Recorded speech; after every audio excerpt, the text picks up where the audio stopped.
Check this very good nice. Mi kamilem kan soi zo to a kha chu ma na mo sia tu pa te hun lai ni ti kan ti to kha tu na chan chin dang ron lang le eng hun lai nge ni ti po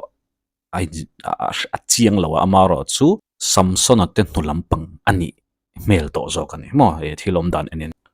rorel tu bu mi sang sang mingaron langa hun sang sang an pakai chawa amaro chu a soi tumber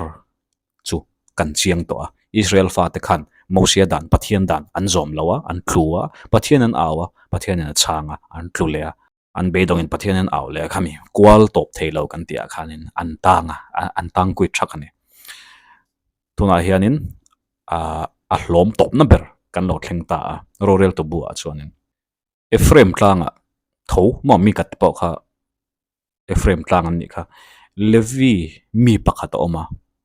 hei ha chang tu pa ve do berania amaro chu aming kan thalawani Levi mi pakhat ani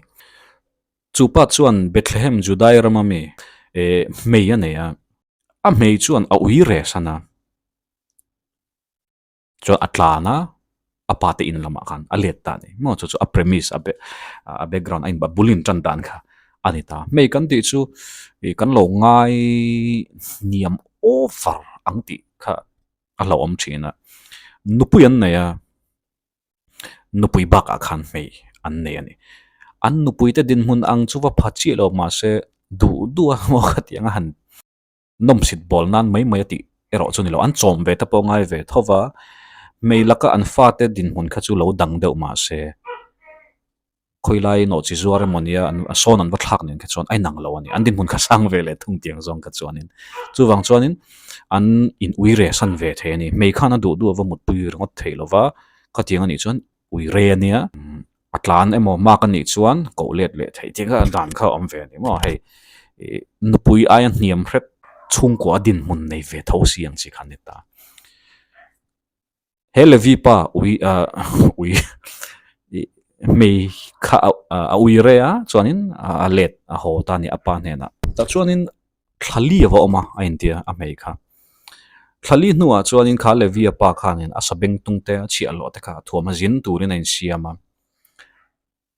a mei vako ho turin zina tumani a u mani chuma engemaw zong tak chuna mangai ve niang chu kan thralova chuan avazina avathlenga khanu khanin apa ina lo shwai lu ta pa ina omani wang khan alo shwai lu ta tin apa po khanin alo lom hle ni kha levi pa kha levi shrim shrim khan din mun kha hei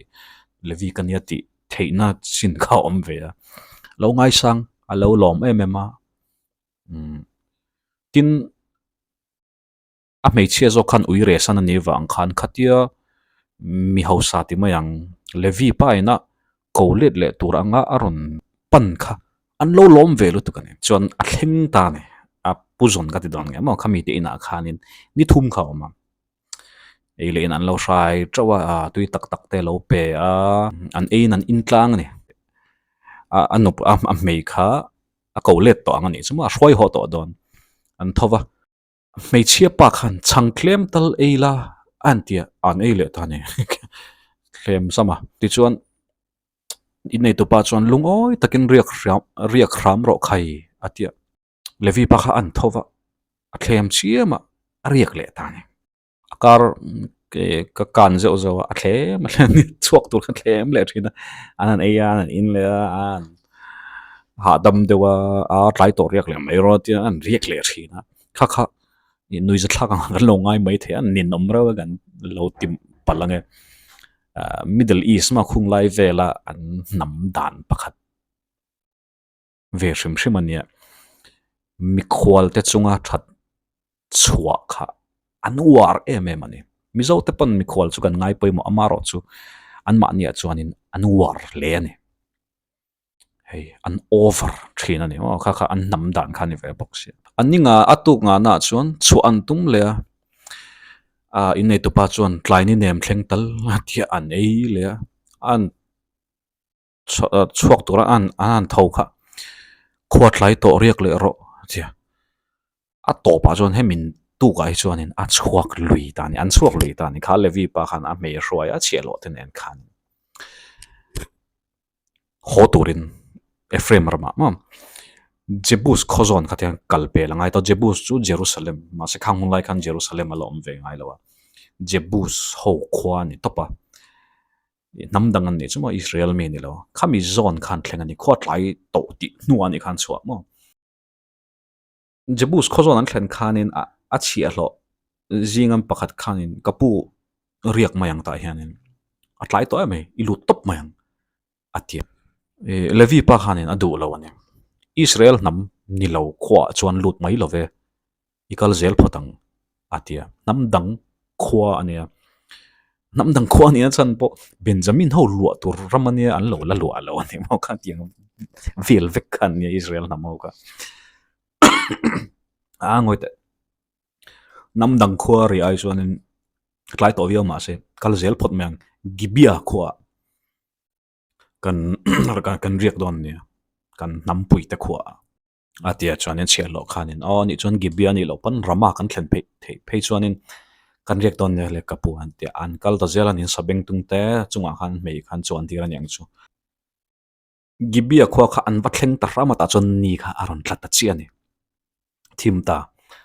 gibia chu Benjamin khwa ni an nampui te Ephraim tan chuan Benjamin ta chungai to la an unaw po unaw le zolani Ephraim chu Joseph fa pamia Benjamin chu Joseph naw du khane chumi te khwa chon thlenga ngai ngam takin Ephraim pa pokhan tai chonin kan chol thei to ngriak tur khanin an lut ta ni gibia khwa khan kholayan thu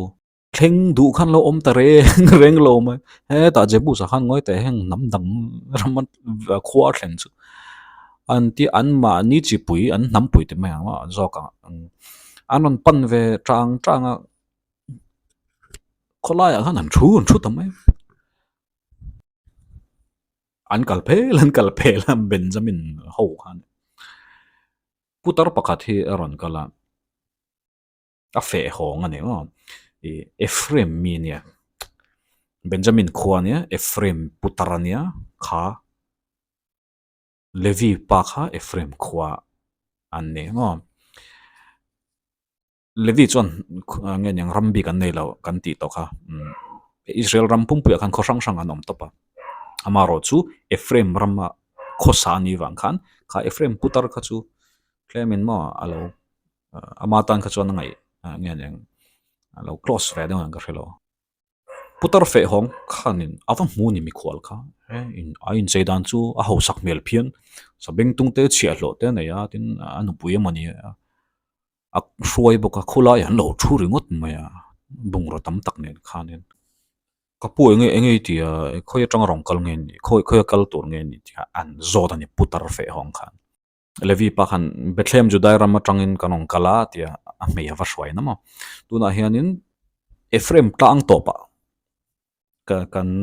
khwa kalet don ani lalpa ina ka kal dona atia pui thiam ani thei ngem tor lawa lalpa ina akal don chuan mo nge akal ve don shrim hriat lawa Levi namani boxia pui thiam poni ve thei tho ma se tu man min lo thleng du lova he an rem chang lova atia smart takhan in hrilani tin mire thei pui nga yang lan kha du lova kha Levi pa khan ei sabeng tung tan bu pol ka neya changle wain po ka nei khop chu ka nei atia an kaputar khan kai thlamong takin omro lo tur omlo imam ozong zong chu ke man katum sakang che amaro chu khola ai chuan riak lul su ti khapa kha ramdang miania amaro chu fe hong ani chuanin a khosarian yang chu gibia kho khan khola ya hianin riak lul su ati ni khang ho ne na khanin kha kho khanin engamo chen lo om to a thila ria engamo ni kha ria a roi ho ta ni mi ho satak chu ni lawang abul kheng tur khanin an vai khanin a roi ta sabeng tung te chu chon an pe a tin mi khwal an dot ma an ke te khan sil sak thin ani mo khang hun lai Middle East ho shrim chuan ke te khan sila an an ina an relax ani adam Levi pa khan Bible alang lo na lo khop mai kin iPhone number te min pe la on GPay mai don chenge putar khan ngai lo ve te ta chu kan ti dan alam ke ni ta chu frame go kong ka ron rita kik pon ta ron zoom ri dot ma mi tam takin kong ka ron zoom ri ni kha putar kong ka kha bible ai zia dan chuan beliala fa pa then khatin kha in khan lo huala ni beliala fa pa ti de tap om zia chunge sual fa ma sual hi mishing lo ita se chumi fa te ho chuan anon huala ni kha in ron zoom ri dot ma ya mi khwal om ti khan ria ron shoi chuak ro kan lo pol te ang te sodom le gomorang che khanin vantir ko pani lotan lo mi khwala mi pui khanin an lo pol khan do ne khai kha wang khan ni putar khan khola ya e chon riak lul su atia shoi lu sham amaro chu omji pom tak lo anon ron lu chil khan tum tamai ron shoi chuak ro antia mase sodoma kha chon mi pa zo khan deal ni na langa heta hi chuan in khanu ama a mei kha anon deal zok ni na la heta anin biak chho dan atang hian in nei tu pa khan in khai ka mi khol ten ni hetiang thil a thla hi chu tisu ka fanu nula le a mei hi anoma lo tlomula atia a thleng tu thatak kha chu ni ama ro chu an custom mei chian ngai nep zia kha ron lang chiang khop mai tara a fanu te ho kha a mi khol du sak luata khanin a fanu le a mei kha lo tlom mai ro atia an du lawani kang ho khan ngan chu kan mu sing to khala ya nimin pon kan mu mi khol kha kan du an tia ron lui khan tum ta ni an chum mi sing za ngan ni ka lo pa ho le ran ni ka renga an sual tro lotta in ang khanin van tir ko khanum to si lo wa khang huna kha chuanin ban ron par choka an mi ta delta vek khan ya mei chia rim to khan du to lo mi khwal la mu ngai lo kha an i thlat ma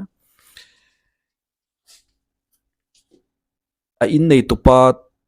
tan lo oma an nun an vai tan khanin an nun tan khan a der thong ani ti riat khan mi khwal pa levia pa khanin a mei kha a tir chuak tan a hruai chuak tan in chan ton kha chun tum ve ma ro chu an khongai thlau chu mei chia khan ni a tok thar kan ti don nge mo anin pass kwal ve la khan pakhatin ka fanu te hi lo tlom mai ro tia mi khwal pa khan a mei zo khan hruai chuaka belial fa pa te ho chuanin an lo pong suala ni khanu kha levia pa mei ava hruai ho hlim kha an lo pong suala zan khwa in an soi sa an ho san ta ni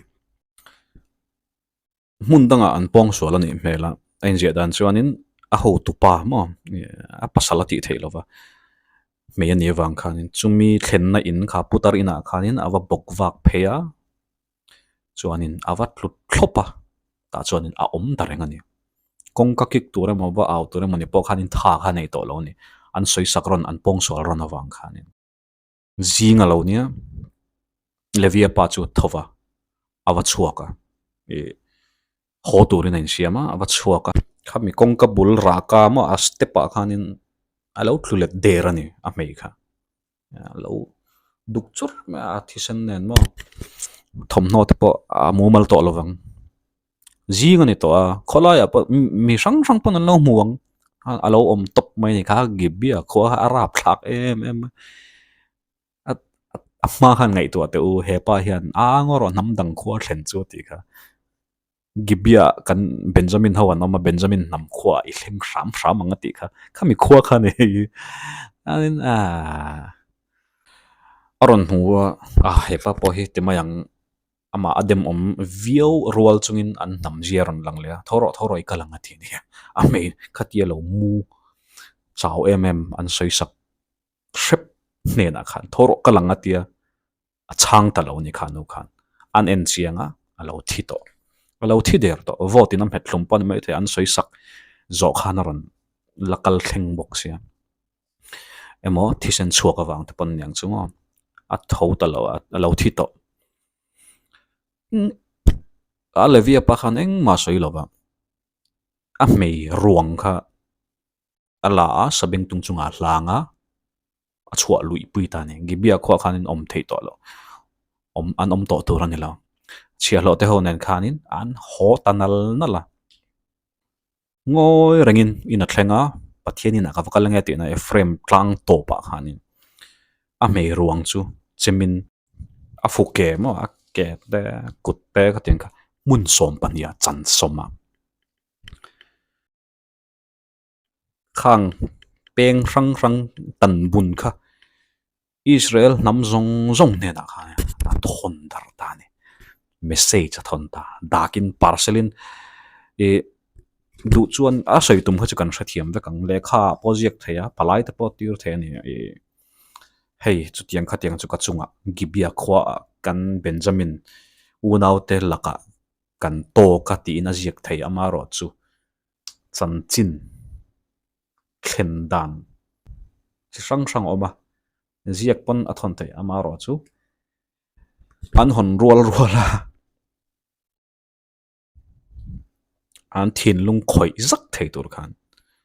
a mei tak sa peng kha thon dar ta ni pun som pania Benjamin ho po thon ve ti ai chu khami alo that tu te khwa khama nam sang sang Israel nam sang sang ina mihring tak sa peng me la an han donga ziak pakha te lang enge khami ringot kharon thleng seng chon an lau le ringot dona a chan te pokha a ziak ngei na rin ama alo mo piangin Israel fate ai gup taramata an lo chua achin hetiang thil ti reng reng hi tun thleng hian alo om ngai lo atia swal na tam tak kan tem to kan nam pum pui po hi voi tam tak kan lo swal to a pathian kan lo khoi san to a mi hring chunga le pathian chunga a thil kan lo ti swal na sa to kan bo chena sa to het tiang em a thil rap thla khi ai gup taram ta kha kan la hrengai lo an tia ai gup tarama khan shipui sang sang thlen kham thil rap thak lu tu kha rualin ron thlengani kha ai gup ta chunga khan khami ti lo kha chon he ala rap thak ber an lo ti zel ani mu piang khanin kha levi pa khanin a thil thon chua kha ari nange a be se yang ngein an lo react ani an thinarin ta em hemi atang hian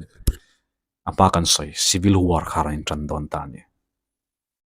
nam sang sang no chua turan nam kanan rama khan amaro chu